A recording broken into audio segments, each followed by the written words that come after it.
Voilà, me revoilà pour une toute nouvelle petite capsule vidéo qui va répondre à la question d'Emmanuel, qui était assez complexe. Et c'est vrai que j'avais dit 3 personnes et que j'en fais une quatrième, et que comme la question était assez complexe, j'avais envie d'y répondre aussi. Emmanuel me posait la question de savoir pourquoi il restait attaché à une personne qui était finalement une relation toxique et qu'il ne parvenait pas à s'en détacher, pourquoi il était toujours très pris par cette personne, du coup, comment allait évoluer sa vie sentimentale. Donc, je reprends mes 3 cartes, lune, pendu, papesse. Moi, je dirais dans un premier temps qu'effectivement, avec le pendu, on voit qu'il y a un attachement très fort, il y a quelque chose qui ne se dénoue pas, et si on regarde strictement les cartes, comment ça va évoluer, du pendu, on passe à la papesse, donc ça montre que sentimentalement, ça reste quand même assez figé. La papesse nous cache des choses, mais je ne pense pas qu'elle nous cache des choses. C'est-à-dire qu'elle met un voile sur les yeux d'Emmanuel qui ne voit pas ce qui se passe autour de lui.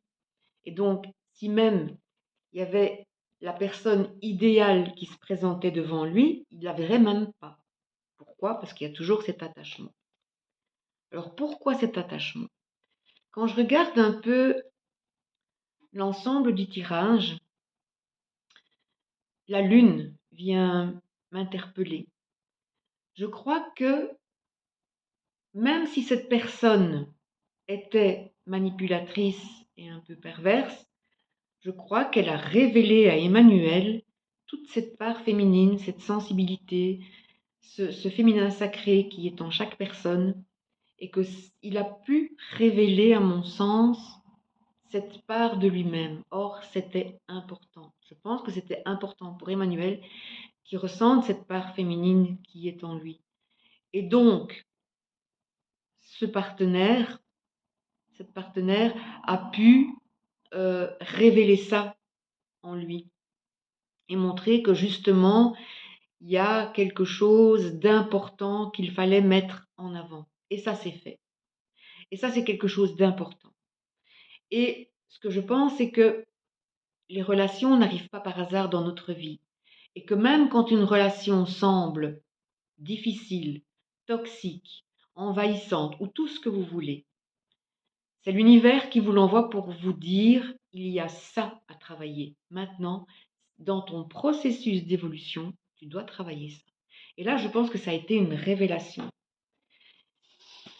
Ce qui me montre aussi, c'est que dans son arbre généalogique, on parle aussi beaucoup de féminité.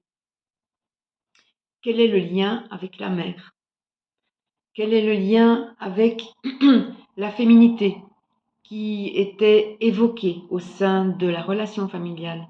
Moi, j'ai comme l'impression, en fait, qu'Emmanuel a grandi dans un cercle de femmes. La mère est là, mais c'est une mère idéalisée, parce que la lune évoque bien sûr la maternité, mais elle évoque aussi la mère céleste. Et vous avez ici, à la place du père, encore une figure féminine. Donc ça, c'est la place de la mère, ça c'est Emmanuel, ça c'est la place du père. Et le père est représenté par une figure féminine aussi. Mais en ce sens que c'est une figure féminine qui est plus présente, qui est là, qui agit, mais qui agit quand même de manière assez statique.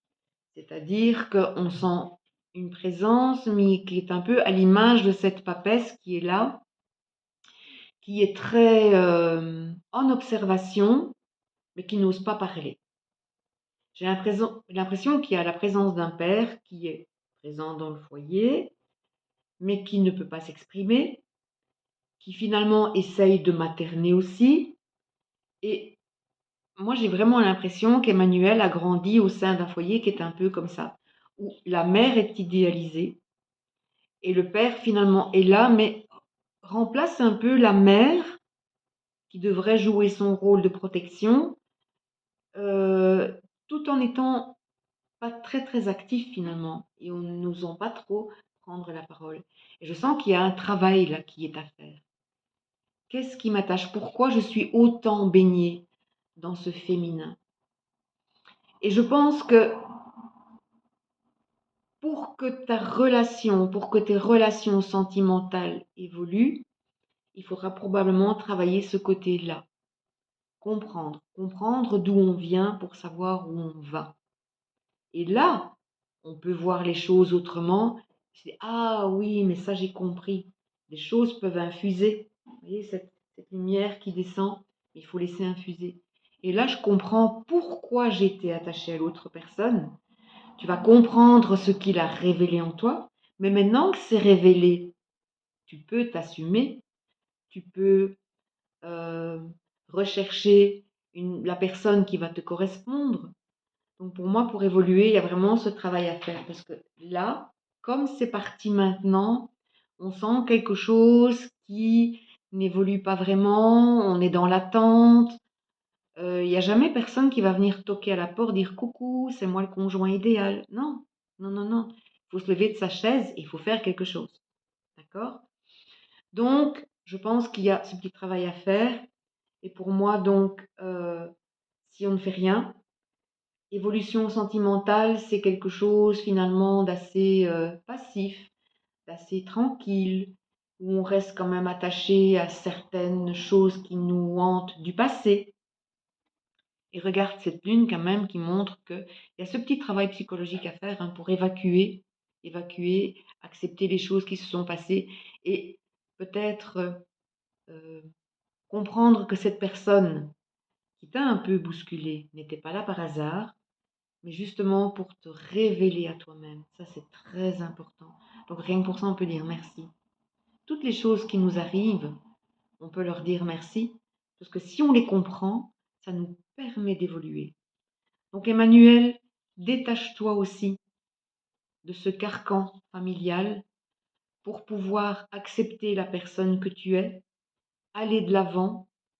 Et si tu vas de l'avant, moi je suis persuadée que tu peux vivre quelque chose de très intense, de très profond et de très connecté à toi-même. Voilà. N'hésite pas de me mettre des petits commentaires sous la vidéo. En tout cas, je vous remercie tous de votre écoute et à très bientôt. Et je vais ajouter un petit truc.